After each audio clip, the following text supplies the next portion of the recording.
Hello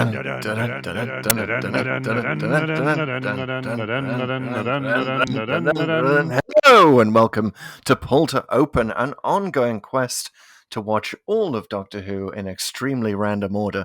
My name's Chris Taylor. And my name's Pete Paschal. Yeah, Chris and I, we are both writers, fans, journalists who have been addicted to Doctor Who probably for decades at this point. We occasionally write about the show and always have lots of things to say about it. Oh yeah, never short of opinions. So previously on our random journey of Pull to Open, the journey got pretty random, but not so random as to not be able to, discern any through lines. I got some, but we'll save that for later. Oh yeah. So we were at the mysterious planet. Was three shows ago. That was the first part of Trial of the Time Lord. Then we went to another Time Lord based story, The Deadly Assassin, kind of the OG Time Lord story. And then we took a long step forward into the Peter Capaldi era, which, as long-time listeners of Pull to Open know, is the Randomizer's favorite Doctor by far. And it took us to Smile, his second episode with Bill in season 10. And now here we are, the Emoji Robot episode. And now here we are at another Capaldi robot-based episode, Robot of Sherwood. Series 8, Episode 3, and it has so many connections with previous places that we've visited in our Doctor Who journey, and we'll get into all of that. I think that the TLDR on that is Randomizer really likes robots. Yeah, that's I think the simplest Randomizer through line here from the last one. It kind of like slightly crap robots. Yeah, yeah. Well, we were at the Girl in the Fireplace, so the Clockwork robots, and then we had the Emoji robots, and now we've got slightly ineffective night-like robots. Yeah, as robots go, they're probably the least interesting of our most recent robot adventures. So, but there's some coolness here and there with the little crosses, etc. Yeah, definitely connections to other things we've done in the past, like the androids of Tara. But we will get to that. But first, let's talk about Pull to Open's week on social media and our situation with reviews. Yeah, well, the reviews keep coming in. Don't have any queued up to read this week, but please keep them coming.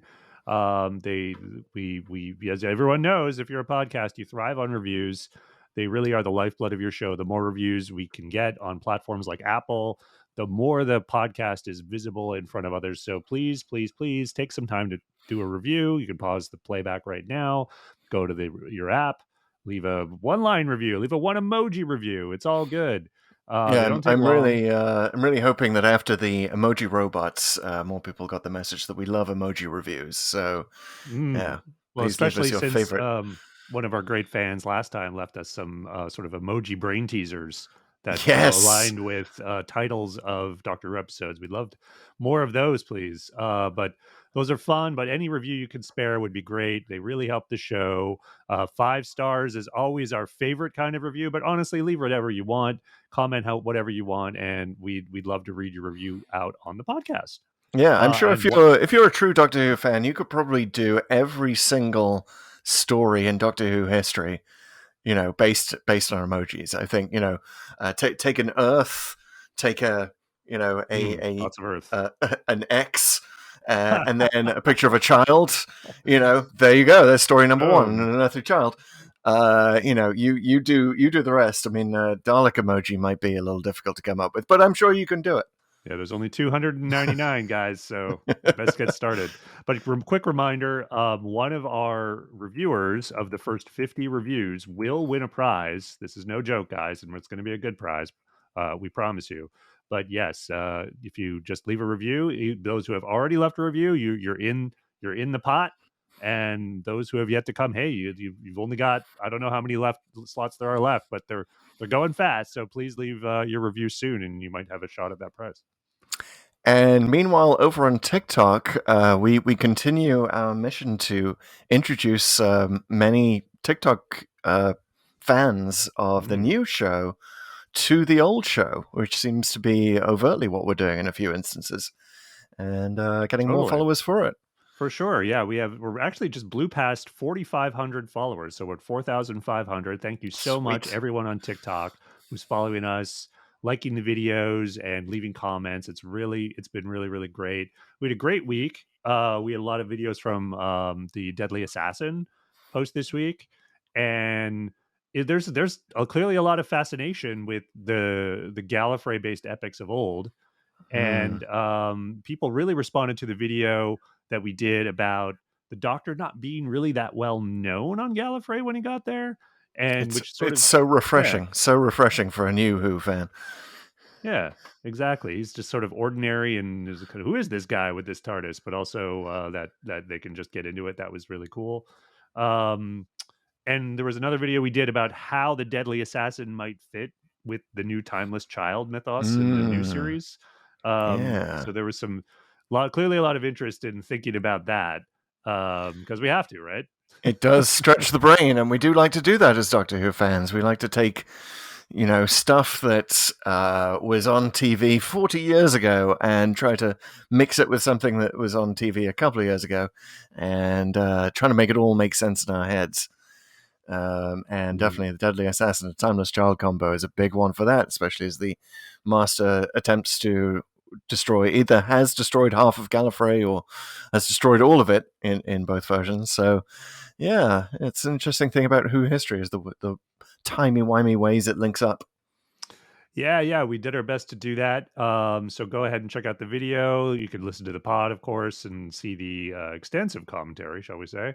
Mm. And reminder also, we'll have a prize for our 10,000th TikTok followers. So keep sharing out the videos, keep sharing out the channel. It's that's some of the best stuff that actually helps when you can sort of organically share a video and someone comes to it. That really boosts the visibility of a video. So yeah, Mm. tell your friends far and wide about the TikTok channel too. And this brings us to our new feature of reading out the best TikTok comment of the week. Yeah, not only are we reading it out on the show, we're also making a TikTok of the best comment of the week. So, this should encourage users of Mhm. TikTok, who I know are normally very reticent about sharing their viewpoints, uh, to to do so Yeah. with us. So, what is our TikTok comment of the week? Yeah. Well, the TikTok comment of the week comes from someone named Agatha's Crusty Fingers. Mm. Nice visual there with that handle. So Agatha's Crusty Fingers says, I kind of want a modern crispy master for them to bring back this version, which referring to the sort of skeleton master from the Deadly Assassin, Yes, for an episode. This was a cool concept that they just sort of forgot. which is And true. Yeah, it's a simple idea, and it actually got me thinking, yeah, that I really would like to see the zombified master yeah, done in a modern with modern special effects and with sort of modern storytelling in this sort of, ever since the classic series was sunset, like zombies are a whole new different phenomenon now, and that kind of sort of horror has been made kind of not quite ordinary, but more palatable, I guess, to a yeah. general audience. And I think you could do some interesting stuff with it by subverting that genre a little bit. I'd really like to see that. I would love to see that. And the advantage of this being Doctor Who, of course, is that we don't even need to invent a new regeneration of the Master. We don't need to take the Sacha Mm, Dhawan version and, crispify him. We don't need to say that it comes right. chronologically after that. We can take the original Crispy Master, the post Yeah. Delgado version, and just, have him come back and menace. Maybe the 14th Doctor. Maybe this is something that RTD could do. Um, but yeah, I think that the one thing that stuck with me about the version of the Master and Deadly Assassin was just how creepy that is. Just basically have a skull with bits of flesh hanging off it, and that never gets old in terms of Yeah. being scary. So yeah, I'd love to see a Totally, modern and I interpretation of thought it that. was super effective in that episode, and I know they brought back that version of the Master one more time, only in the Keeper of Traken, Keep and trucking, yeah, I thought the actual Halloween mask version from the Deadly Assassin worked better, but you can sort of clearly tell it's a mask, so that's kind of why I want to see like modern CGI combined with whatever on set makeup and oh and stuff they would do, so that it's like you get the best of both worlds, right? Of like a real performance plus the all the bringing all the sort of horror movie effects to bear on something like that. I hadn't even I'd thought love to of see it. adding CGI into the mix. I mean, you could have some wonderful sort of like you could see through the eye sockets the other Mm. side, just make it super creepy. But also, you could explain, because as Who fans, we love to uh, create our headcanon. We'll be talking about that a lot in the show. But you could explain how the crispy master from the Deadly Assassin turns into the not so crispy master from Keeper of Traken. Right, Right. there's a challenge for you, RTD. Create a story where the master is like adds slightly more skin to his to his visage. That could be that could be a writing challenge for you. By the way, it Uh, sounds like we're officially going with crispy master yes, on this I love version. it. So it's Thank you, Agatha. Agatha's crusty Yeah. fingers. It's the official name now, the Crispy Master. I want an action figure called that. Yeah. Just where it has it on the box, crispy Well, master. it beats my description of the slimy skeleton, which I've actually been probably saying since I was a teenager. Slimy skeleton with sausage fingers. Alrighty, guys. We're, just also a reminder: we're also on YouTube, and we're posting our podcast there weekly. We're still working on the back catalog, but that's going to come soon. And it's just one more place you guys can binge out and celebrate the show with us and leave some comments. Mm. Not those notorious YouTube comments. We want the good comments, but so far so good there. To find us, just search on YouTube for Pull to Open Podcast, Pull to Open Doctor Who, something like that, and guaranteed one of our videos will come up. So check it out. Yeah, if you'd like to see how crispy we look in person with our sausage fingers. Hey, I've got a ring light today, so Hey, less crispy than usual. looking less crispy. I'm often feeling crispy because Pete and I are on different coasts, so it's 3 hours earlier for me. So were I not hopped up on coffee, I'd be pretty crispy this morning. In fact, I record my half 3 hours before Chris does. It's remarkable how amazing it syncs up. I'm always impressed. Someone takes the transcript, they send it to me. I'm basically working with the transcript here. I'm doing a Doctor and Blink. Genius. Yes. All right, you guys. Love it. Well, wait a minute. Wait, why am I not stalling? Hold it. I want to cut to the business, and I'm doing the thing though, right? Yeah. You are doing the thing. No. You are doing the thing that we call TLDW, Too Long Doctor Who, and we've or Too Long arrived. Didn't Watch. And we have arrived at that moment in the show. At record speed, it would seem. It feels like it to me. Wow, we're getting good at this, or too good, as I would say, I think, this week, because it is up to me. Yes, and it was my turn for Smile, and it was an ignominious failure. I think I can't I can't be the one to join in on your self-flagellation there, because wow, have I overestimated my abilities to summarize Doctor Who in 1 minute as well. So it is the new series that tends to screw us up because we think that we've got acres of time. Basically, give ourselves a minute to summarize the show for new series episodes and 30 seconds per old series episode. That often just seems to be, since there was kind of so much padding in the old episodes, it's so much easier when we are summarizing Classic Who, and it's New Who that presents the problem. Some of those went on a long time, those classic ones. Those 6 or 7 episodes, that gives you a nice buffer on those ones. Yeah, I'm looking forward to the next 6 or 7 episode or 10 episode one. Can't wait till we summarize War Games and have a luxurious 5 minutes to talk about that. Yeah, we might have to split that one up, right? We'll have to flip it for it or something. Exactly. We'll pause that one for a YouTube commercial in the middle. Always important to put your YouTube commercials at the most annoying part in any narrative. But for Robot of Sherwood, Pete, you have 1 minute to summarize this entire story. You may think it's easy because this is a, quote unquote light episode. It's a comedic episode. It's kind of basic in a lot of ways, but there are many traps lurking to distract you from summarizing. So are you ready? I'm as ready as a robot whose laser beam is to bounce off a gold tray. I was going to say, are you fully powered by gold? I might be vulnerable to gold like those old Cybermen, but we'll see. We'll see how it goes.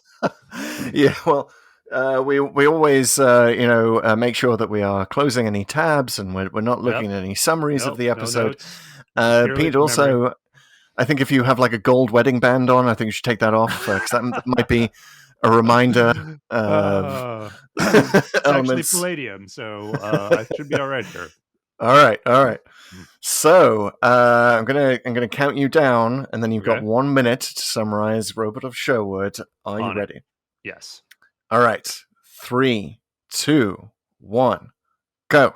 The Doctor and Clara are in the TARDIS, and the Doctor is giving Clara the option to go where she wants to, and she says she wants to go meet Robin Hood. The Doctor dismisses him as a fable, but they go back to 1190, and they actually encounter Robin Hood. It turns out Robin Hood, storybook Robin Hood, is real, and he's there with his merry men, and there's problems because, the Doctor doesn't believe any of this because it's too hot, and there's a bad sheriff, of course, the Sheriff of Nottingham, who's actually working with robots who have crashed from a spaceship and disguised their ship as a castle. 30 seconds. And he's stealing gold from the countryside to melt it down because for whatever reason the ship needs gold. So the Doctor sort of teams up with Robin and his merry men to defeat the sheriff and destroy the robots.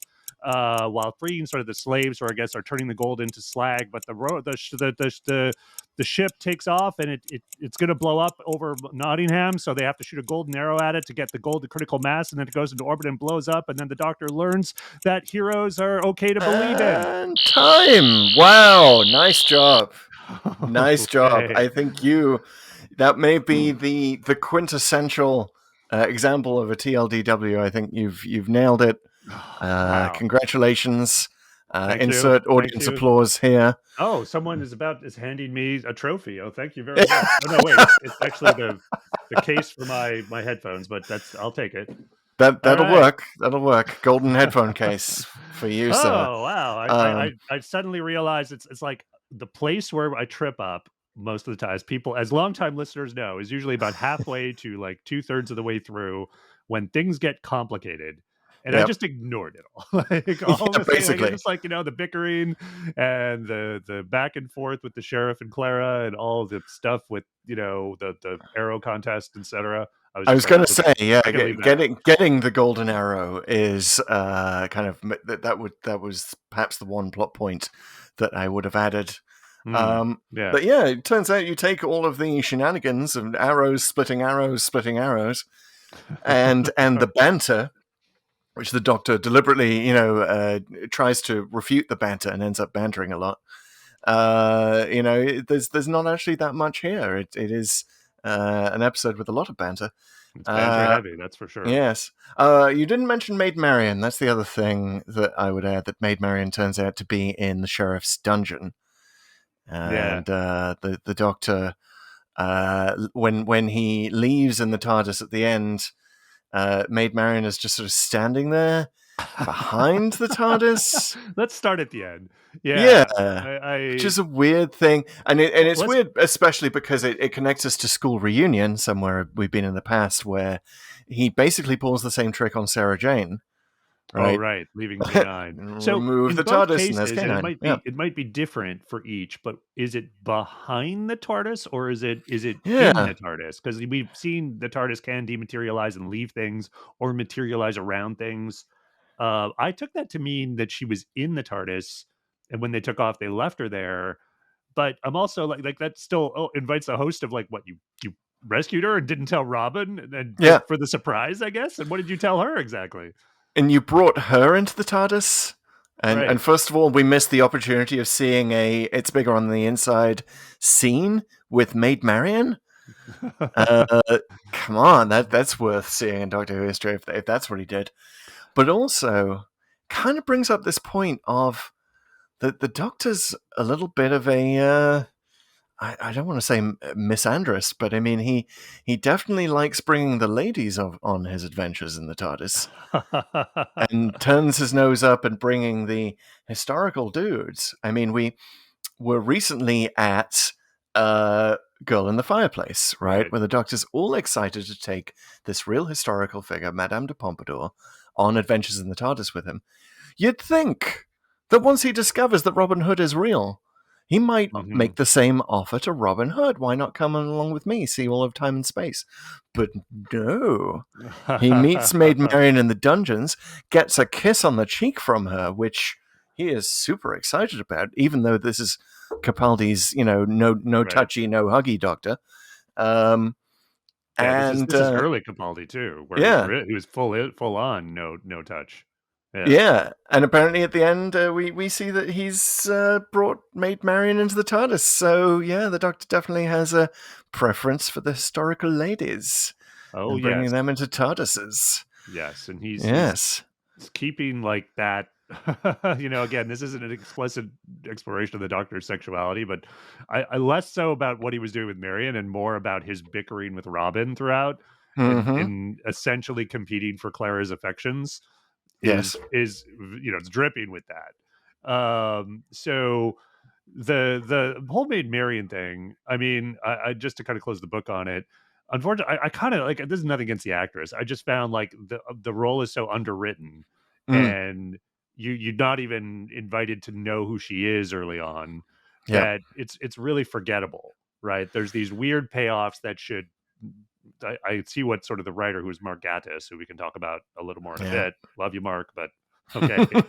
My um, goodness, whose name I forgot on a recent podcast, so yeah. I'm feeling apologetic about that. But yeah, we have issues. Yeah, so I found that part of it just really unmemorable, and it's such a weird, it's not since In the Forest of the Night has a final moment like that. Like it's almost a beat for beat, like In the Forest of the Night, right, where Yeah, the little girl is revealed, and then Marion's revealed. It's a happy ending for everyone. Everybody lives, whatever, and it's also like just as perplexing if you give it a nanosecond of actual thought. Like, wait a minute, she was in there, and then what were you doing? Hold yeah. on, what is this? Robin was in there the whole time, and he didn't know that she was there, and it's just sort of yeah. It's supposed to be a big reveal that we care about when he opens his locket at the end, sees a picture, Right. and we're like, hey, that was the girl in the dungeon who kissed the Doctor. Um, Hmm. Yeah, it's like a lot of elements in this episode. It's sort of glossed over very quickly, and we're perhaps meant to care more than we do, given the amount of time dedicated to it. Yeah, but I mean, honestly, before we get too far into picking apart why this Mm. story sort of fails and is wrecked by some of its weird conceits and ambitions, I will say I did enjoy it a lot more the second time around, and Yeah, there same. is a lot of fun to be had in this episode, and I definitely appreciated not just the dialogue and the humor more, but also like the production values are pretty good. I mean, like there's some good choreography with the doctors Mm. fighting Robin on the log. There's great costumes. I mean, I thought Robin Hood and Clara in particular both had incredible costumes, and like the colors and Yeah. everything. That this is obviously like they're obviously going for a very storybook palette, and they pull it off. Like this is a great looking, well made episode with a lot of good dialogue. So there's a lot to like here. Yeah, the forest is definitely more convincing than it is in Forest of the Night, which is in the same season in which we visited recently. Um, and definitely more colorful. And they almost they make a plot point out of it. They're like, hang on, this is England and there's no rain. What the hell? Yeah, Like it's it's not sunnier. overcast. It's sunnier and more colorful, which is interesting coming here directly from Smile, which was very color corrected.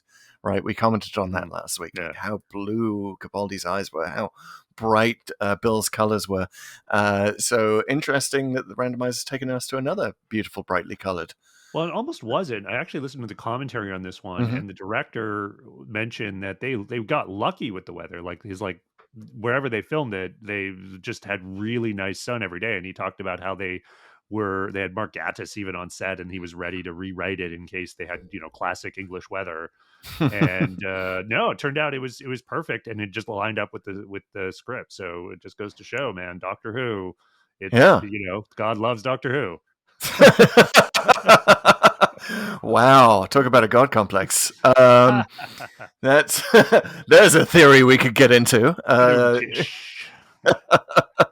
Wow, I mean, talk about the Doctor as the lonely god. We're going to have that sort of the thing that Star Trek did a number of times, of especially in the late unlamented Star Trek V, where Kirk actually does meet quote unquote God. Interesting that Doctor Who's never done that. He's met many a mythological figure. Don't give them ideas. Seriously. Well, although if anyone's going to do it, go ahead, RTD. You do it. But, yeah, I trust RTD to do it. Running into historical figures, I'm sort of shocked. I don't think I thought about this at the time of the first broadcast, but I'm sort of shocked that this is the first time Doctor Who has taken on Robin Hood, the Legend of Robin Hood, in the series at all. They never touched it in the classic series, and it took until Capaldi, and here in Series 8, to actually, why not? Let's go do it. So it's like, all right, how did you miss that?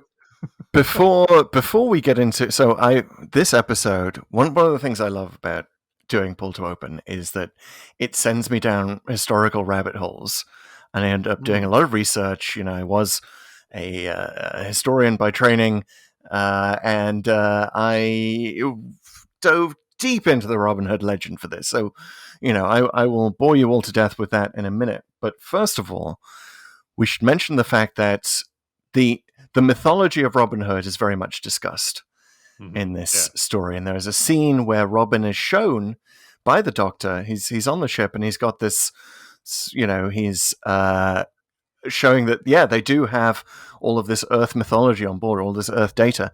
And he goes through the historical images of, the figure we know as Robin Hood. And there's a brief shot of Patrick Troughton. Yes. As Robin Hood, which is, I didn't know this, Troughton was the first actor to play Robin Hood on TV in the early 50s, I think, preceding the American made show that we can get into. That was kind of a very Cold War era way for McCarthy blacklist fighting version. That's the classic one with the theme tune. But Patrick Troughton played Robin of Sherwood, and this was his most famous role prior to becoming Doctor Who, and it was on screen in 1953. Now, we know that the Doctor can adjust faces to remind himself of things. Right. We know this because of Capaldi. It is specifically a plot point in The Girl Who Died, the Woman Who Lived, right? He reveals that, yes, he took the face from the guy he saved from Pompeii. Now, he's kind of like, it was a bit unconscious, I think. Is kind of what, like, he doesn't even know he did it, but yes.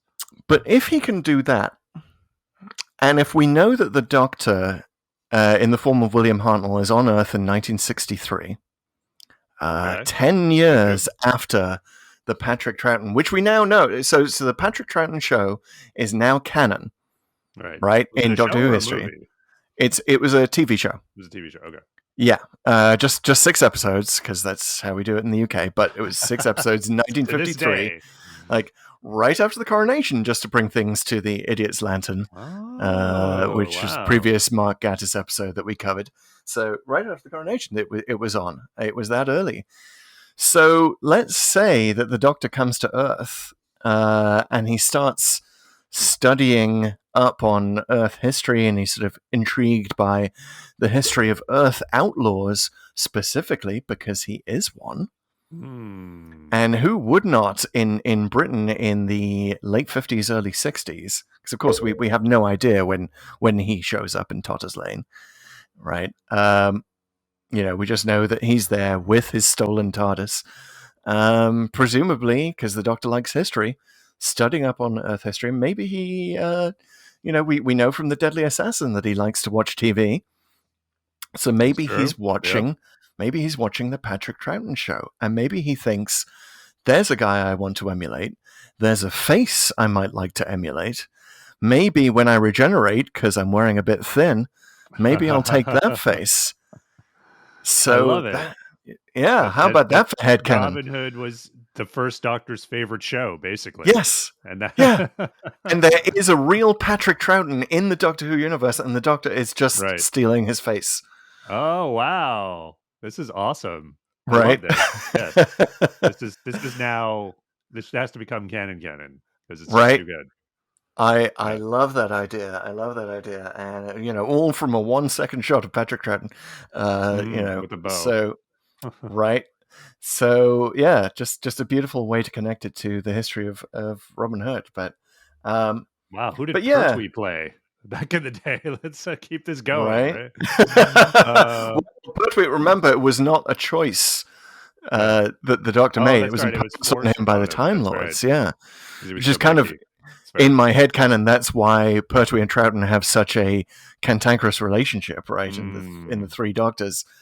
Because Troughton's looking at his future self and he's like, "Oh, I wouldn't pick that face." Interesting. So it comes all the way around, and then as 12th face, at least as far as he knows, he sees the picture again, encounters the real Robin Hood for the first time that he can remember, anyway. Yeah. And it turns out Storybook Robin Hood is real, which is the central conceit of this whole story. And I kind of get what Gaddis is going for here. It's like once you accept that, you kind of are on a different plane, even within the plane of Doctor Who, which is already a different plane. Mm-hmm. So he's kind of really asking, kind of almost begging you to come with him and like, hey, come and have fun with me here. And it would, again, I think I don't know if I wish this story made more sense. I probably do, because I tend to be more left-brained about it, but I'm also like, I acknowledge that's what he's trying to do. Like, let's just have a romp and like do something weird and ahistorical and illogical just for the fun of it. And it's definitely played as a romp, but everything Gaddis has said about this is that he wanted the serious element of considering the mythology of the Doctor and the mythology of Robin Hood as somehow very similar. Right? And that definitely comes out in the dialogue at the end. Yes. It's kind of belied by the... Yeah, so the Doctor and Robin actually get to discussing that at the end. I think he's onto something there, and we'll sort of talk about the connection to it. But this is the fourth wall breaking, which it kind of does, which is like there's a number of times when it happens, but that final line definitely pushes it over, where he says, "I'm just as real as you are." Which is sort of factual, true on a couple of levels, a couple of important levels. And I think it's a good line. Again, I just wish it kind of hit harder. Like, I wish the story behind it was I could get behind more to really sort of cheer it on. But I get it. It works on paper. In execution, again, kind of not as memorable as I think. Well, it's very, very interesting to draw a connection between this episode and one that would air several months later, which is Last Christmas. Right. Which also deals with the Doctor dealing with a mythological figure, Santa Claus, who in that instance turns out not to be real. Right. But there's definitely an element of I'm as real as you are, Doctor. And the Doctor sort of trying to prove that Santa isn't real, which is very much how he starts out here, trying to take hair samples from the Merry Men, trying to take blood samples. There's a joke about, just please pee into this cup. Well, my favorite a lot of bawdy was humor. When he pulls out the blood sample from, I think it's Alan-a-Dale, and says, "Oh, if this was real, you'd only have 6 months to live." And he's like, "But I am real. Goodbye." It's like, poor Alan-a-Dale. He's a hard living guy, I guess. Alan-a-Dale, seriously, it's always the musicians that die young. It's true. But let's talk about this. This may be my chance to jump down the rabbit hole of history, but I'm going to do it in an interesting way, and I'm going to propose to you the possibility that Robin Hood himself is a Time Lord. Oh man, dude, you just blew my mind with the Troughton stuff. Now you're going further. All right, Chris Taylor, you have the floor. If you dig into Robin Hood's history, you find you can spend ages like searching for the historical Robin Hood, right? And you get blocked at every turn because there are many, many Robin Hoods that could be candidates for the original historical Robin Hood. Maybe it's also Robin Goodfellow, who was an ancient pagan that one, yeah. sort of symbol of the forest, kind of a god of misrule, lord of misrule kind of figure. So it may be connected with that. But also, what you find out in the historical record is there are tons of Robin Hoods. Tons of them, because Robin was short for Robert. Hood was a surprisingly common last name. In fact, if you know the name Hudson, that actually literally means son of Hood. Oh, okay. Yeah. So it's rendered in the record as Hood or Hod or Hud sometimes. Like, it's all over the place as spellings and names were. But you see them all over, and that there's versions of Robin Hood from the 1190s, which is where the show places him here, and Richard of Lionheart, and evil King John's reign. Which, again, another reason to come here, because we did the King's Demons. The other appearance of King John in Doctor Who legend. So he's not, but actually he's all in over this. the place. It's all the sheriff. Yeah. He's not actually in this, which would be he's being another crap robot somewhere else. Not a crap robot. Come on, don't be so hard on Chameleon. Oh, Chameleon. Sorry, sorry, Chameleon. But so there's a 12th century Robin Hood. There's a 14th century Robin Hood in the era of Edward II. There are multiple Robin Hoods in the record. It's such a common name, in fact, that you might compare it to John Smith. Oh, okay. As a pseudonym. It's also a name that is just sort of given to outlaws, right? Which we know the Doctor is. You might say that being an aristocrat from Gallifrey and having your people turn against you might be the same as having your castle stolen, right?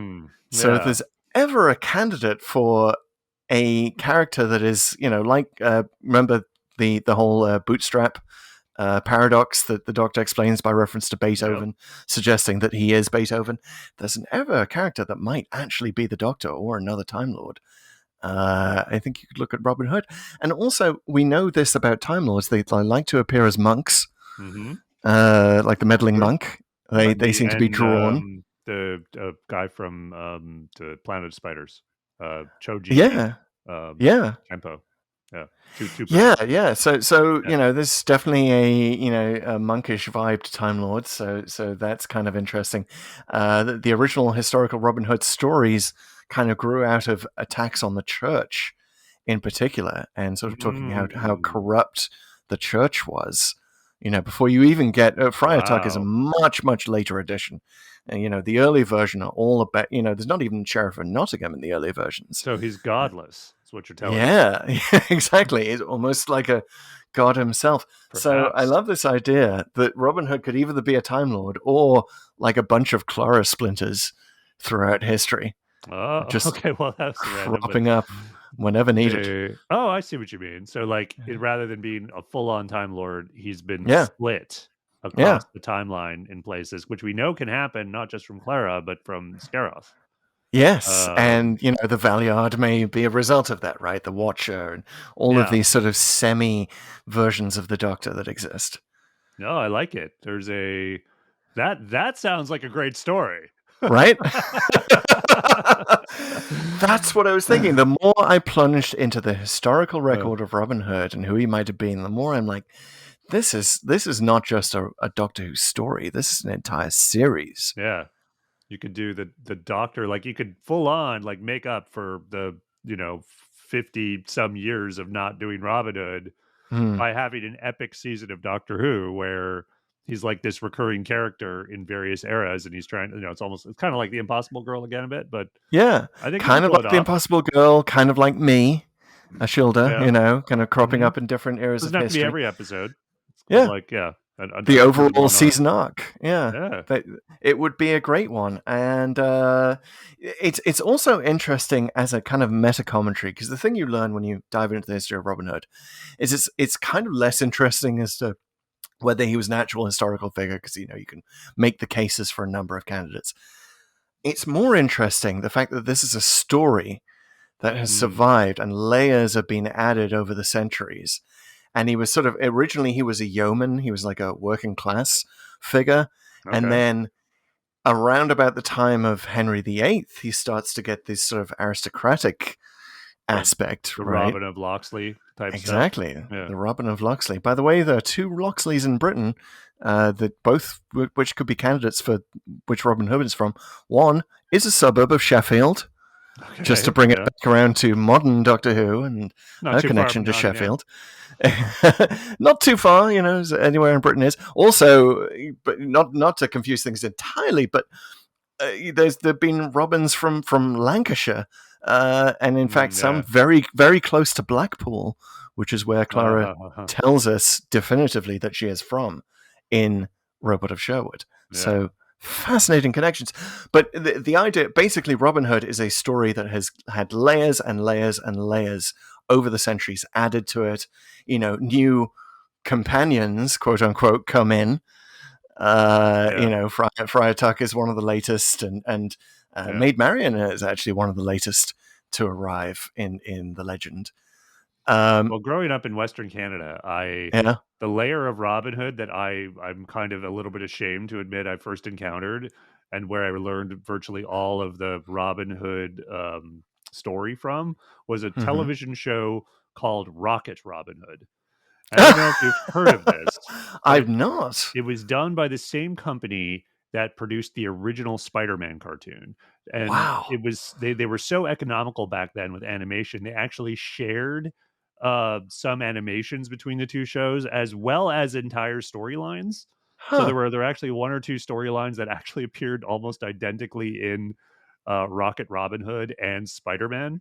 But Rocket Robin Hood, it was one of these shows that it sort of, even though it was done by the same company and in sort of the same style as Spider-Man, didn't really age as well or have quite the charm of that you could go back with Spider-Man. Obviously, Spider-Man also a timeless sort of hero character, Yeah, but with multiple splintered versions. right, yeah, Mm. very, very. They've definitely explored that a lot. But Mm. the Rocket Robin Hood, it's kind of funny how much like I guess because it was my first encounter with Robin Hood. I guess like it's funny like thinking like when I started watching real Robin Hood, having to translate the sci-fi cartoon version. Wait a Mm. minute, so electro quarterstaffs are just quarterstaffs, and it's like what's a quarterstaff and like guards with Working away spacesuits and backwards. stuff. Yeah, Yeah. it was very very interesting. But it was like it's funny how like it just translated perfectly. Like Yeah. instead of Sherwood Forest, it was like Sherwood Asteroid.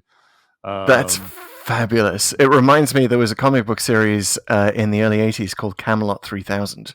yes. Uh, Oh, I'm familiar. yeah. A lot of Hmm. people, that's their first encounter with the King Arthur legend, right? So they had to kind of work their way back from the science fiction version Hmm. to kind of like what was the medieval version of this? So that's a perfect version of that. But the reason I'm thinking that sort of in a meta context, Robin Hood is perfect for Doctor Who and is very Doctor Who esque is because it is this sort of over the centuries, different layers, the stories have been added, different balladeers. It started out as a ballad, and then, Hmm. it was first written down in like the 17th century, and then, Victorian authors had their crack at him. It's kind of like Doctor Who itself, right? Yeah. The People. show Yeah. Reboots. Yeah. reboots, different layers added to the legend. New Sometimes he's writers, new more creators. Yeah. aristocratic Yep. than others. Sometimes he's more of a god than he is in other versions. So it really is just, more perfect than perhaps even Mark Gatiss knew as an analogy for Doctor Who. Yeah, and probably even more so than Santa Claus, even though I'd say that story Mm. works better. It's Mm. like the way you describe it, the richness of both tapestries. You kind of want to get these guys together, like it's kind Yeah. of one of these inexplicable things, and it makes a ton of sense. It's kind I sort of for whatever reason, the analogy that I'm drawing up is when, for this was like 10 years ago, I think there was a lot of clamoring to see the the 24 universe meet the Die Hard universe, which kind of like you might not think that's the first, but they're very like in terms of main characters and their invulnerability and the things they sort Yeah. of go up against, like very similar tapestries that you just kind of logically want to think of Yeah. course they'd be sort of in the same universe or at least similarly treated to the point that they would weave together very neatly. I love that. Yeah. I love that idea. Just remake Die Hard, but do it with a split screen And a lot of and beep. have that sort of 24 Yeah. clock music coming in. That's fantastic. But yeah, it's kind of annoying that Mark Gatiss kind of reduced it to what we get with Robot of Sherwood, Yeah. especially because he very definitively comes down on the side of this is a real character that he really existed, and he really existed as an aristocrat, Right. right? Yeah. Which is sort of a layer that was definitely, we can say this about this sort of, if you go back through the archaeological layers of the Robin Hood legend, he was very definitely, for the first few centuries that we have stories about him, he was a yeoman. He was a Mm. working class figure. He was an outlaw. He was a bandit. He wasn't an aristocrat.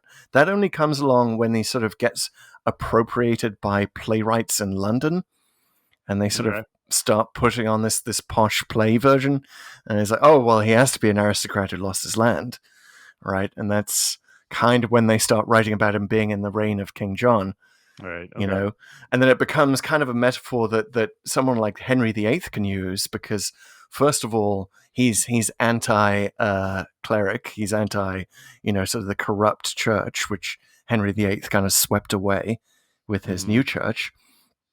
But secondly, he's an aristocrat. He's he might be on the side of fairness, but also he's beholden to the true king, and Right. he's Well, against the false king. yeah, and that I think that narrative really came through in like the Kevin Costner version, which was the most Yes. popular version for a long time, and I think a little bit of this is a bit of a reaction to that. But yeah, like the I remember in that movie, it is Robin of Locksley, Yeah. and he has lands, or his father did, and when he comes back home from the Crusades, it's everything's gone to shit because of the king, and now he's has to be an outlaw. Yeah. Um, but I do think for that movie, and if you remember that movie, like Alan Rickman's in it, and he Yep. basically steals every scene he's in. He I do absolutely feel does. like the sheriff of Nottingham here kind of underplays it a bit, Mm. maybe to I think because of that sort of very well known performance. I think a lot of actors who encounter this role don't want to do like basically want to avoid getting in the orbit of Alan Rickman. And Yes. because of that, I don't think he's quite as memorable as, say, Tom Riley as Robin Hood. Let me find that. What was the sheriff? Ben Miller. Ben Miller played the sheriff. It was Mm. good. I mean, I really liked He's his scene okay. with Clara Yeah. with the dinner, but he never quite goes beyond a certain range, and it's a He's little just a weird. It's a weird standard choice. issue baddie. He's standard issue bad guy, Yeah. and it's interesting that the one line I remember from the Alan Rickman slash Kevin Costner version um, is Loxley, I'm going to eat your heart out with a spoon. Which It's is always a interesting that spoon. it's It's a always spoon. a spoon. It's always with the spoon, and that's kind of the only thing I Yeah. remembered before we rewatched this. The only thing I remembered about Robot of Sherwood, was the fact that the Doctor fights Robin Hood with a spoon. Which, by the way, again, we just need a little bit more there. Yes, he pulls out the spoon in the TARDIS, but he's sort of like he's supposed to be eating a dessert or something. We don't see the dessert. Yeah. It's just kind of weird. Well, it's also like, I mean, it's some throwaway line about it being dwarf star alloy or something, because it's like, Mm, why wouldn't the sword just chop right through it if it's a real sword, right? Like, or yeah. again, once you start complaining about the things, and maybe we should just list them off and get all the absurdities out of the way once we're done here. But you kind of feel like, well, that's not the point, and I feel bad for even doing it. Mm, Again, I love the choreography. I love what's going on there character wise. It's just like, wait a minute, like.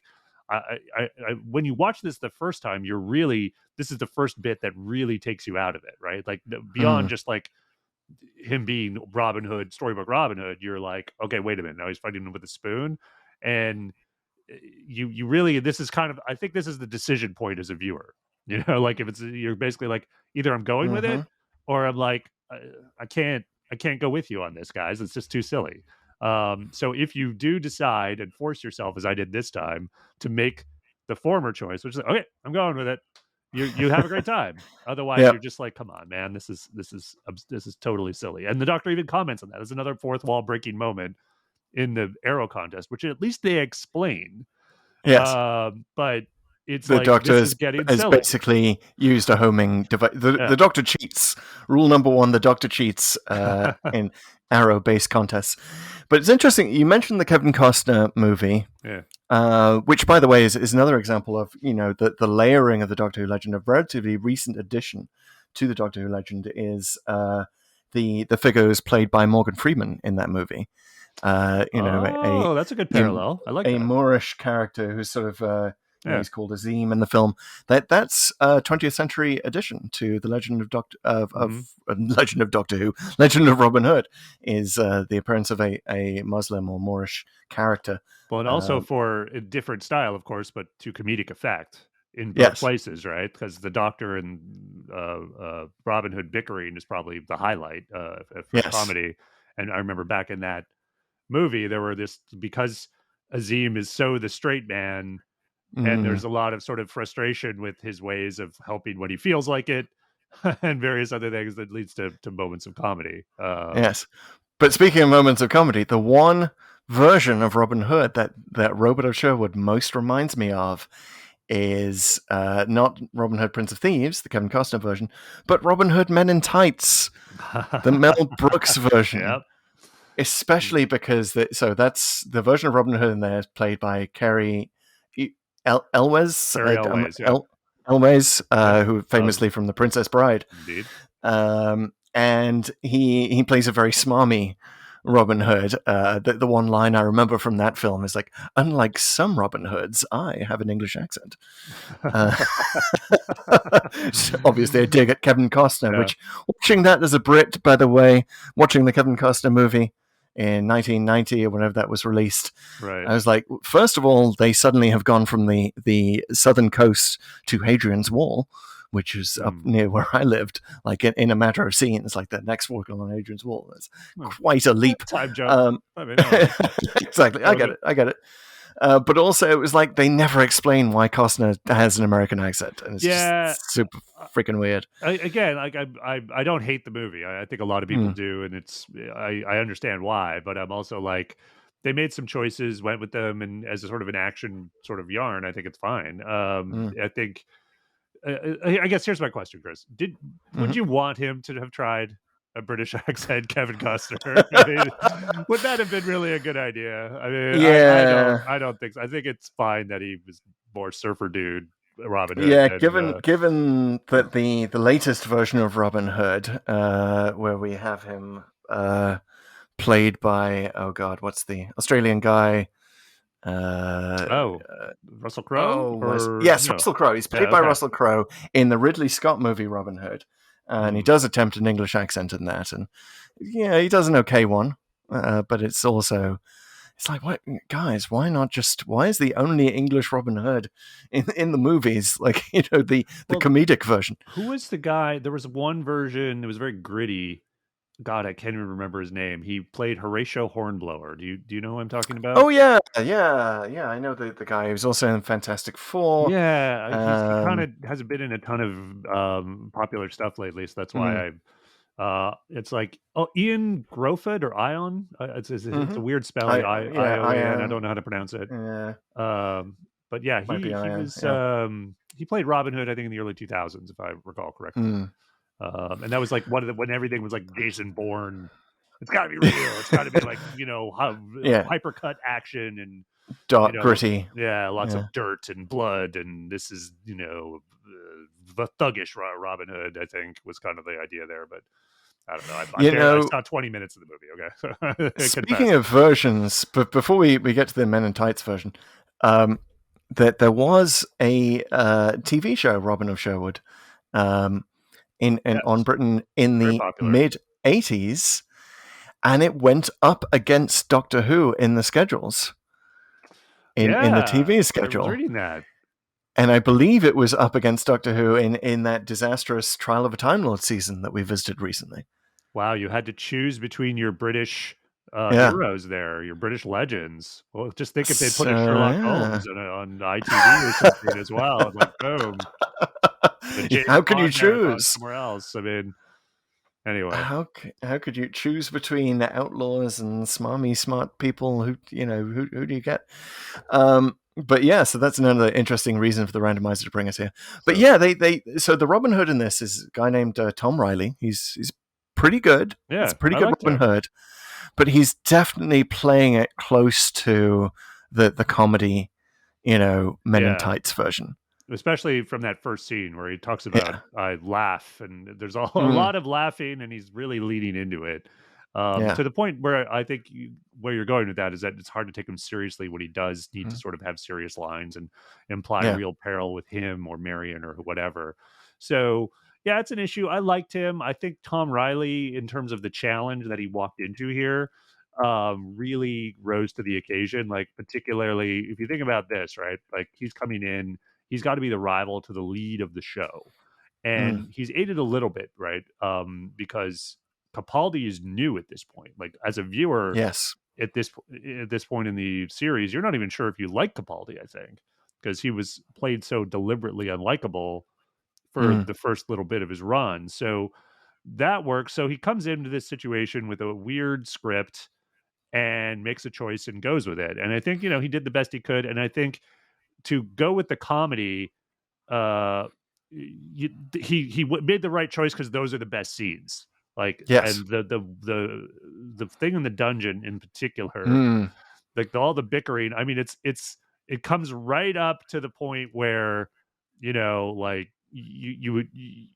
It's so absurd they would never say that, but it never quite crosses it in that sense. The story's absurd in a lot of other ways, but in terms of the bickering, like for some reason, I bought it, I laughed at it, and I was right there yeah. with it. I thought it was really, really funny. I think the reason that the bickering in the dungeon works, and not necessarily some of the other scenes between the Doctor and Robin Hood, is that Clara's there as well. And the reveal of that scene is that someone's listening in to figure out who we're going to interrogate, right? And Mhm. they take Clara away because it's obvious that she's the leader, She's because the she's the smartest. one, she's the smartest among them. And I think that scene's work because the disappointment that Clara has, the eye rolling that she's doing, that two of her heroes are here in the same room and they're just useless, and she's trying to keep them on track, but they just keep trying to score points off each other. So yeah, I think the three of them together, it makes for a wonderful sort of classic comedy moment, kind of a buddy comedy, where they're really, the subtext is they're really fighting over the girl, Yeah. Well, I right? will say I like Jenna Coleman throughout this episode, probably more than I usually like her. And she this is sort of part of the through line for the randomizer for me, because we just came from Mm, Smile, where yeah. Phil has a great companion episode, if you will, with in that Mm, adventure, and she's very wide eyed, she's new, and she's looking to have a great time as only the Doctor can provide by revealing all of time and space to her. This similar thing here, it even though Clara's been traveling with the Doctor for a while and has seen some stuff, mostly with Matt Smith, it feels a bit like a reboot for her in some ways, because she's mm, given that almost identical opportunity. Where do you want to go? And she picks her thing and she gets her wish. And she yeah. is doe-eyed, wide-eyed, her eyes, those big Jenna Coleman eyes, as she looks into Robin Hood's eyes. I mean, I am surprised he doesn't just go, Marion? Yeah, no, never mind. No, no, no. We don't, I don't, who's Marion? I don't know who she is. Yeah, Right? let's you and I hang out. Yeah. Yeah, made who? Made Clara works for me. Yeah. I mean, So, you got to wonder why there isn't more of a sense that Clara might stay. Like, if this is yeah. her, you know, this could be her moment. Like, if you pick a time for Clara to leave the TARDIS, and perhaps she would have been better off staying in Right. 1190 with the Merry Men. Well, I also kind Um, of like, now that I've sort of uh, said all that out loud, I think mm, about like what kind of interesting story it would be if like the timeline's altered because she becomes Maid Marian, right? And then yeah, so, or then maybe she just ends up yeah. being, surprisingly accurate likenesses of her appear in history books or storybooks A rather later. Yeah, a But that's bootstrap paradox, but for Clara. Like, if they sort of end that episode and it's like, well, wait, where's Maid Marian? And it's sort of, we're sort of realizing that Marian is not in the picture anywhere, and Clara's like, well, I might as well take on the role. Oh My no, guess I'm gonna. responsibility to hook up with this dashing Yeah, historical figure yep, based on exactly. what I've done. I put the stress on. I look fabulous in it.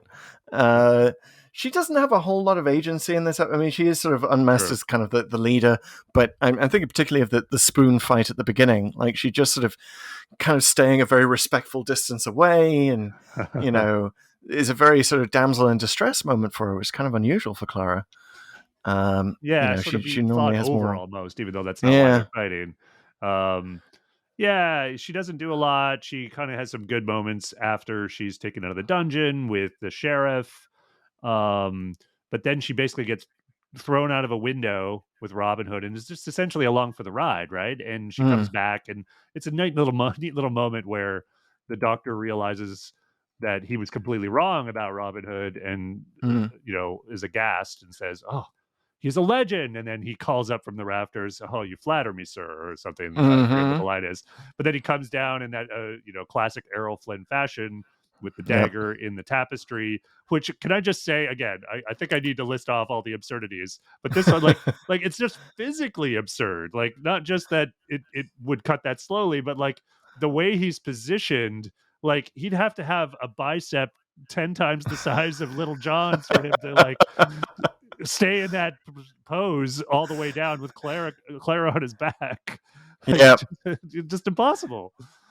Yeah, they definitely play fast and loose with physics and science in general in a lot of ways. Like using gold Okay. is a bit hand wavy, and A firing a bit. golden arrow into the engines. Like give it a bit of a boost by firing a single golden arrow into the Yeah. Well, yeah. I'll again, I will give the director some credit here because he got a lot of things right, but he did say in the commentary that he'd wished the arrow actually had gone into the ship and that it wasn't just Mm, hitting it on the outside, which was totally ridiculous. Also, like, why did the ship have to leave right then and there anyway if they didn't have enough gold? Like, they keep saying they're not yeah, at 100%. Like, what's the rush?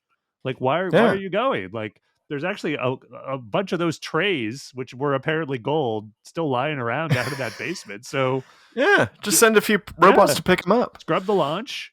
I mean, like, you could, and let's just put some more stuff in the vat there, and maybe the guy's hands, who were now gold covered, will get that back, and then you're at Yeah, 100%, guys. You don't need that yeah. golden arrow. The sheriff himself could be a part of the fuel. Do you think it was clear enough, by the way, that the sheriff was a robot? No, Spoiler alert. I actually had to. I didn't get it at all, and I had to Mm, read a plot summary, and like, because mm, there's like one line, and I didn't. It sailed right past me where he says it's like half machine or half engine. I think when yes, he's fighting with Robin on the rafters. it's more machine now than man. But I mean, like, if you're Um, gonna do that, if you're gonna in the story go to the trouble of writing this guy as a cyborg, like show him doing something cyborgy. Like, yeah. like, how does it add to the story at all?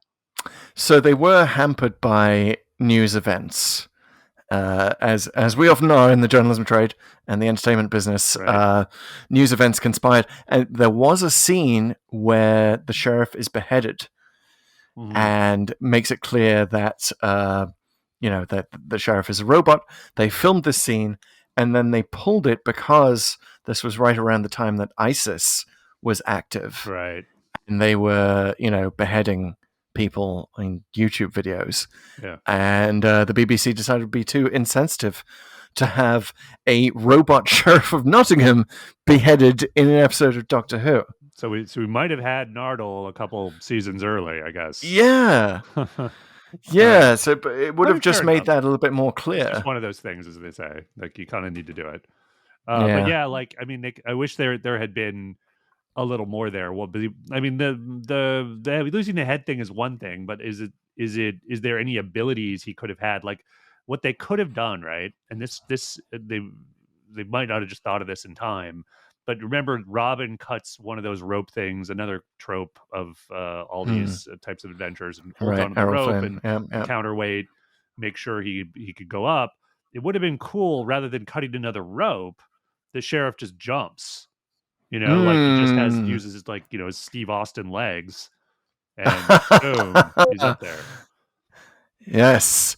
or other robots gather around him. Maybe if they've been allowed to talk, and they say, "We can rebuild him. We have the technology." Uh, But yeah, there's the silly. We mentioned the spoon, the arrow contest, the gold, which I feel like we haven't harped on enough. I mean, whole mm, idea of like, well, here's the thing. I want to give this some credit first, which is that the idea of the sheriff of Nottingham mm, getting gold, but not for riches, for scientific purposes, is yeah, good. I like yeah, that. It's just when the reveal is that the ship is powered by gold, or like, and there's these mm, absurdly big circuit board things, which is like, why would anything need to be that big?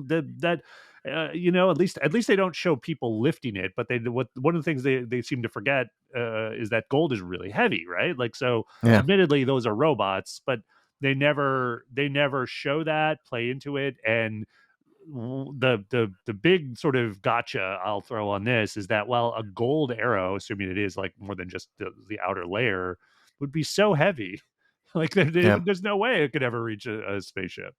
Again, I feel like I have the need to throw a lot of nitpicking out all at once before I explode, but there's just so much of it in this episode, it's hard to know where to start.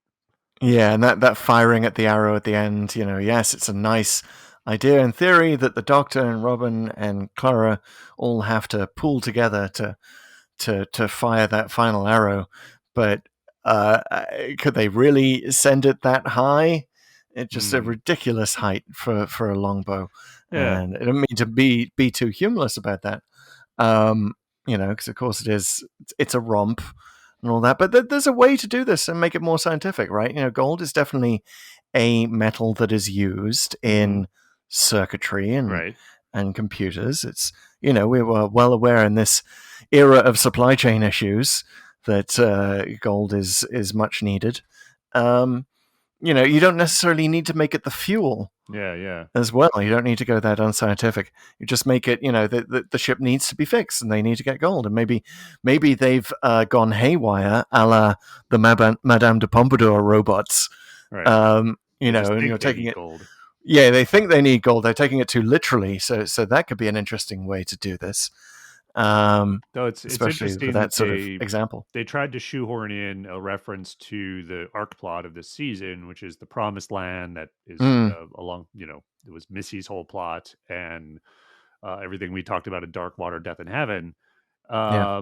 But that's never clear. Like, why are these robots seeking the Promised Land? And if that is their goal, well, Mm. we're about to get to the part where the evil plot succeeded. Well, didn't it? Sounds like it did. You got to the Promised Land, Yeah. guys.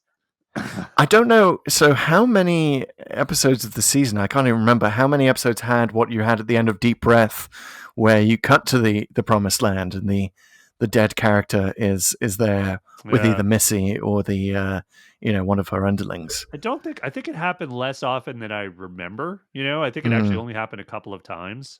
Um, and I think there were other hints like this one throughout, but someone out there has to let me know. Obviously, there's the one in Deep Breath. mm, Um, I'm actually stumped on sort of trying to think of one from memory. I'd mm. have to look it up. Yeah, it's. I mean, it obviously it recurs, but yeah, why not show it in all of them? Why not show those robots or the sheriff himself? I kind of thought, because I Yeah, didn't remember how this one episode ended, and I was kind of assuming that we were going to get a scene where the sheriff wakes up in the promised land. right. It would have been a perfect, because it's his ending feels a little bit too quick, Yeah, and we're sort of trained by movies and TV plots to expect that the villain will come back somehow in an unexpected way. and it wouldn't have been that too soon because we did it in Deep Breath, but between this one and that one, there was Into the Dalek. Into the Dalek, yeah. Yeah, Mm. so I don't think there was one in that one. So yeah, I mean, if this is going to be your thing, like, show us. So like, Yeah, yeah, lean into it. yeah. Yeah, and I'd love to see an encounter between the Sheriff of Nottingham and Missy. I mean, come on, how great would that be? Mm. It would have been good to sort of bring him back and maybe let him be a little crazier in the finale. Yeah, yeah, But yeah, we still exactly. had our I forget the guy's name, the guy who was the guy in hell who got to squee. Oh yes, permission to squee. So Yeah. I wouldn't want to get in his space. But speaking of the evil plot succeeding, so Yes. one, I mean, if you presume that that is their plan, that is, it happens. But let's really think about it. What if the evil plot had succeeded in this case? What is the evil plot? Which is, I guess, the sheriff's plot of ruling the world. Which, if the doctor's right and they don't get the golden arrow where it needs to go, that's not going to work, and the ship's going to explode in too close to England and wipe out half of England. Yeah. Didn't he say half of the world at one point? Maybe, I don't know. I just don't think I can't. Again, there's a lot here that's not credible, but I can't Yeah. credibly believe that ship would blow up half the world. Maybe, but if it was that big, I mean, I don't think it got high enough. So Yeah. So well, okay. Let's say it's half of England, and then you kind of have a Black Death scenario a couple of centuries early, right. which would be interesting. Because we're told by historians that the fact that the Black Death basically wiped out a third of the population of Europe, and led to the Renaissance in a lot of ways, or at least led to a world where the workers had the power Mm-hmm. because there were fewer of them, and sort of overhauled the economy in their favor. Interesting. And so maybe that would have happened earlier, and therefore Wow. maybe England would end up being more advanced in the modern era than it actually is. I kind of went to a similar place because I was thinking about it more as like what happened to the characters. So obviously everyone dies except the doctor who regenerates. Mm, So we get mm, Whitaker in 12th century England, yeah. and I thought maybe she would set about sort of righting the wrong, trying to help rebuild England into something close to her memory, and sort of Mm. inadvertently becoming kind of a Prince John figure. Or, well, actually inadvertently becoming a Robin Hood figure because, of course, There she you has a go. hoodie. She's Well, boom, guys, it's yeah. There obvious. you go. It writes itself. But also, I would make a slight amendment to that, which is if King John is chameleon at this point, maybe Ooh, he's more likely to survive the explosion. right, because he's off somewhere. I forget the Lord's Yeah, name, so maybe he's all and right. you know who else we have to think about is the First Doctor, who is here on the planet in the Crusades with Oh, Richard of true. Lionheart. So you have to Hmm. consider whether he would survive this explosion. If he does, he would definitely see it all the way there in the Holy Land, right? He'd see this massive explosion that destroys half of England. He's like, "Hang on, King Richard, Let's go back maybe home. step into my TARDIS. Let's go back." Well, he can't So steer you the could, TARDIS though. yeah, Yeah, they'd well, have to that's get on a true. boat. They'd bring the TARDIS in a boat. It would go. Yeah. But then So she I hooks love up. this. She connects with Whitaker, Yeah, and it becomes a multi-doctor adventure to yeah. fix this thing that happened and maybe bring Clara back. This time is out of joint. Yeah, yeah. So you've got this wonderful multi-doctor adventure: Hartnell and Whitaker, plus Richard the Lionheart, plus Chameleon playing King John. I mean, there's so many directions that could go in. So yeah, Wow. I find myself wishing the evil plot had succeeded here. Yeah. This is like the second epic, second or third epic we've come up with on this one. I like this. This is a good pod. Wow, that's a pretty cool evil plot succeeding scenario. So, Seriously. um other question that we always like to tackle in every story Mm. we look at is where is Clara, and not the character who's right there Mm. throughout the episode, the She's splinter right there. You version. didn't see her? She's in this episode. Oh, I saw her just as much, just as Robin saw her. Mm-hmm. But where's the Clara splinter? Like, assuming, of course, it works the way we think, and then she goes throughout the Doctor's timeline and not just to sort of his previous adventures prior to the Trenzalore stuff. Yeah, Where would she it's an be? interesting Did you question. have an Well, idea? we often use this to fill in plot holes, Hmm. and to my mind, the Golden Arrow thing is the biggest plot hole here. So maybe she sneaks in. Maybe she is, a 12th century Clara who was, just born there, and she knows that what she has to do is sneak into the camp when they're passing that golden arrow around. This is a very interesting scene where they're passing the arrow around. Yeah. Everyone gets a turn with it. Maybe Can you she give it back, could. sir? Give what back?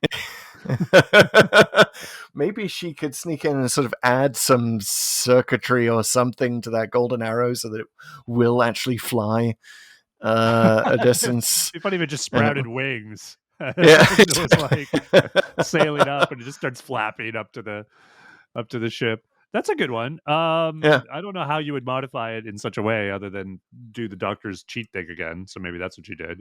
I was thinking like she made sure that everyone in the immediate area had a gold tray and then polished the crap out of all of those gold trays so they were super reflective before they were stolen by the sheriff. So when there's the revolt of the slaves in the gulag or whatever it is, the slag pits under the dungeon, in the dungeon there, that all those gold trays are just ready to be laser shields to vaporize all the robots.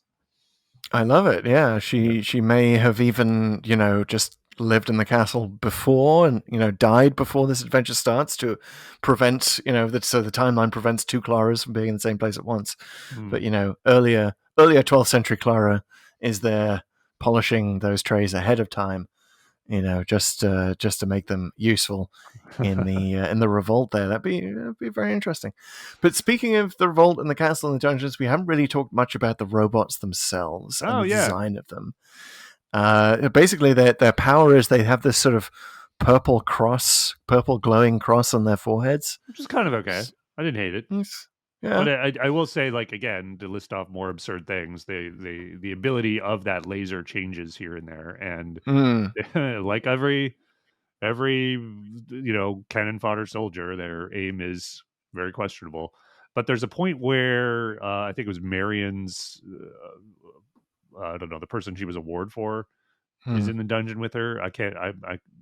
But anyway, someone gets vaporized by the robot. Yeah, two old men get vaporized to show the power. Because like basically, there's one at the beginning. He gets killed in the first scene. Okay, yeah. Then there's another one. So like all the old men that she's around, get killed. Okay, yeah, it was a different person. I don't know. There's too many characters in it. But the guy you always got to have that poor hapless character who shows the peril involved in this by dying. And then, but then they also shoot these more like one-shot, bullet-like laser projectiles. So I guess they could theoretically do both, but like pick one, guys. I always get annoyed at energy weapons that aren't consistent. Yeah, like the stasis. Yeah. Which we previously I gotta say credit to Star Trek, which obviously is a different thing, and the consistency is kind of their brand, but the phasers generally do two things. Stun and kill, and they're a little inconsistent on the kill setting, but they tend to have thought about this in terms of how phasers work, at least more. So speaking of Maid Marian and Clara and the ability of Clara to sort of step in and bootstrap paradox, the whole Maid Marian thing, that I did just want to also mention that it seems that Marian is one of the latest additions to the legend. I think I mentioned that briefly.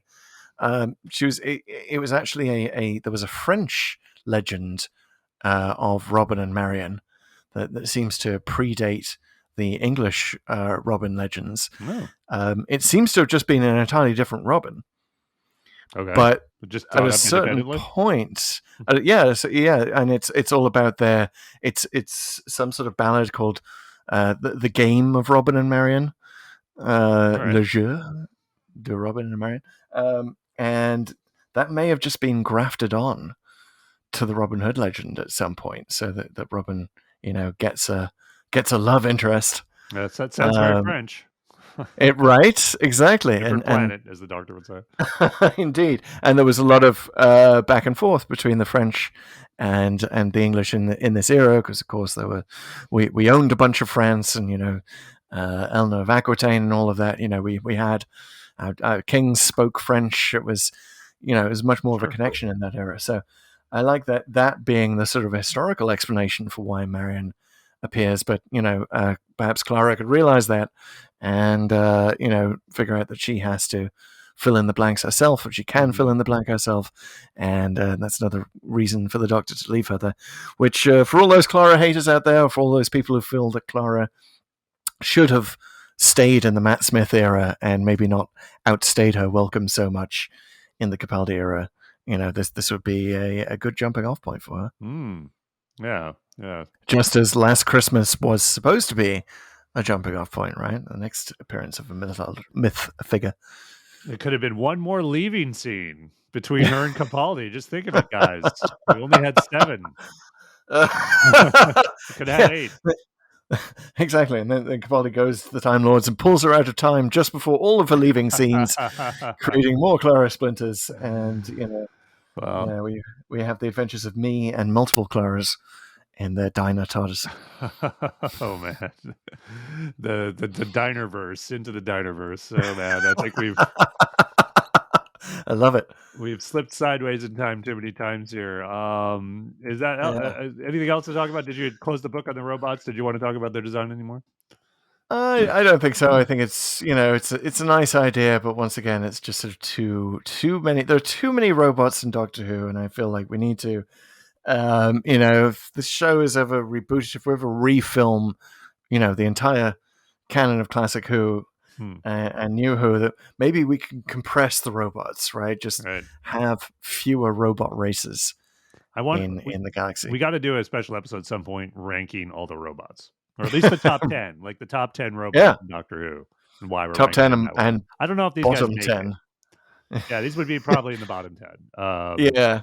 Just to get one more pick, I would just say the little zapper thing in their foreheads. It looks so perfectly lined up with the slits on the actual external helmet. I don't know why they ever needed to take off those things. Like there's a point where they unfold and it's like, here, I'm a robot, and it's like, okay. Their faces, they do make me, they look a little Classic Who when you do see their faces. So I kind of like that reveal. But yeah, in general, not kind of worth inventing a whole new robot race for. Not Robot's finest hour. Alrighty, sir. That's Robots of Sherwood, and I think we're going to have to go somewhere else very soon. How are we going to do that?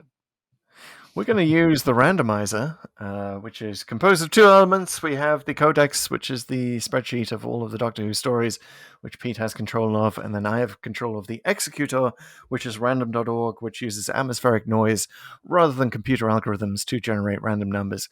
And it is so truly, obviously random that we have randomly ended up in the Capaldi era for like 90% of the show. It feels like sometimes. I'm gonna have to do some stats on how much of Capaldi we've actually done out of all of everything we've done. It's probably going to be an absurd percentage compared to everyone. Capaldi. Yeah. Definitely the odds-on favorite. If you're a betting person out there in the audience, we do need to open a book on which Doctor will we finish first here on Pull to Open, and it's an entirely random contest. But gotta say that Capaldi's in the lead on that. But you know what? It only takes one Paul McGann. That's true. You get the whole Uber. All right. So as anyone watching on YouTube knows and can see the reflection of the spreadsheet all over my face, because that's how computers work, as I just found out in this episode. If you look at a screen with stuff on it, everything on the screen is clearly readable on your face. Exactly. I've got the Codex open and ready to activate the Executor. Do we want to issue any challenges to the randomizer? That's a good question. It seems to ignore us quite a bit. It does. So I'm going to issue a completely hopeless one that it's not going to do. But let's go to Carnival of Monsters, because we had a reference here. We had a reference to the miniscope. Yeah. That was in Carnival of Monsters, and Capaldi makes that nice reference as the most Whovian fan of Doctors. Appropriately enough, he was a big fan in the Pertwee era. I bet he loved that line about referencing Carnival of Monsters. So yeah, there's 1 in 299 chance but I'm feeling confident. That's Come on, randomizer. you're putting your chips on one number on the roulette table here, which is, I admire that. I'm going to go with, based on what we were just talking about, let's go see some good robots. Good robots. That could be my most obvious selection would be Robots of Death, but like, surprise me. Go ahead. There's lots of robots in Doctor Who. Find me some good robots. I've not seen Robots of Death, so I would gladly go. Oh my along God, with that. we gotta do it. Let's do it. I know, right? We'll get there, but it's a top 20 in many people's list. I know. Perhaps we'll get there now. Is the Executor primed? Almost. Let me fire it up. Okay. Rub that. Why can't I think of what a genie comes out of? The lamp. Magic lamp. The magic lamp of random.org. All right, I'm ready. All right, let's do it. We have minimum of 1, maximum 299. Let's get into our TARDIS and get away from Sherwood Forest and find out where we end up. So yeah, ready. Activate in 4, 3, 2, 1. 111. Ooh, here we go. We are at State of Decay. Ooh, okay. Wow. Interesting. Okay, I feel like I might know why we're here. And really, it has to do with what I have been listening to from Big Finish. So interesting. I've been slowly but surely making my way through the 8th Doctor adventures on Big Finish. I'm still pretty early. I'm listening to the Charlie Pollard stuff. And there is an adventure called Zagreus that features Colin Baker. It's actually kind of a multi-Doctor story. So it has McGann, but it has Colin Baker, Sylvester McCoy, and Peter Davison. And Colin Baker actually, within the adventure, plays kind of a dual role. He's not only sort of the 6th Doctor, but he's also a vampire. Like one of the great vampires from the old time, in sort of a flashback. It's kind of weird and hard to explain, but it's like this hologram the TARDIS creates so that Charlie, the companion, can kind of find out what's going on with the Doctor. And he's like this vampire character who infiltrated the High Council, or it was a High Council member who became a vampire. It's a little bit unclear. And he's sort of confronting Rassilon in the story. So it's kind of interesting to go back. This is one of those, again, the through line here from Deadly Assassin might be a little more obvious in that we're getting lots of Time Lord lore compressed here, right? From Trial of a Time Lord to Deadly Assassin to this. Right. Yeah. Colin Baker, it definitely brings up memories of the Valeyard, right? Colin Baker versus a version of the Doctor, Doctor-esque character. So State of Decay, that this is Tom Baker's last season. It is, and it's smack dab in the middle also of the E-Space trilogy. I was just going to say that. Yeah. So, Adric and Romana. Indeed. And it's it's the least e-spacey of them all, which is kind of a good thing, as I recall. I haven't seen this one in decades, but I'm really looking forward to it. I remember being it's very creepy. It has sort of some, even though it's past the Hinchcliffe era, it's got some Hinchcliffe vibes to it. Though maybe that might be setting it up for too high expectations there, but there's some creepiness going on in this one for sure. That's exciting. I'd also like to note, per your Big Finish mention, I would love like a Big Finish sample platter that includes all the multi-Doctor adventures. Oh wow, yeah. There's a few, because there are so many of them. Yeah, including Tom Baker and David Tennant in the same adventure. That's one I've wanting. Yeah, well, if you're starting at the beginning, for sure. If you're starting at the beginning, you start with Sirens of Time, which would have that's like the first one that they did. It actually comes together quite nicely. Sirens of Time holds up with Davison, Baker, and McCoy. Oh, interesting. Yeah. No, it's good stuff. Wow. All right, guys. Well, to be continued as we venture into E-Space. Yeah, we will be encountering good E-Space stuff in a week. Thanks for listening, guys. This is Pull to Open, the podcast. If you haven't yet subscribed to the podcast, please do that. Hit that button. Tell your friends to subscribe. Tell anyone who may have heard of Doctor Who, please subscribe to us. As always, leave us a review on whatever platform you're listening on, Apple especially. Reviews really do matter. They help us get the podcast in more ears, which helps everybody. Please leave a review. 5 stars is always appreciated, but just leave us whatever you want. Please let us know what you think of what we're doing, and nerd out with us if you want. Please, the classic fans of the classic show especially, we're doing good work out there on TikTok, bringing classic Who to new Who fans, so please support us in that venture any way you can. Yeah, follow us on TikTok at Pull2Open, or at Instagram and Twitter. We're putting out stuff there too, both at Pull2Open63. And go ahead, drop us a line. Please have a listen, and we'll see you next time for State of Decay. Bye, guys.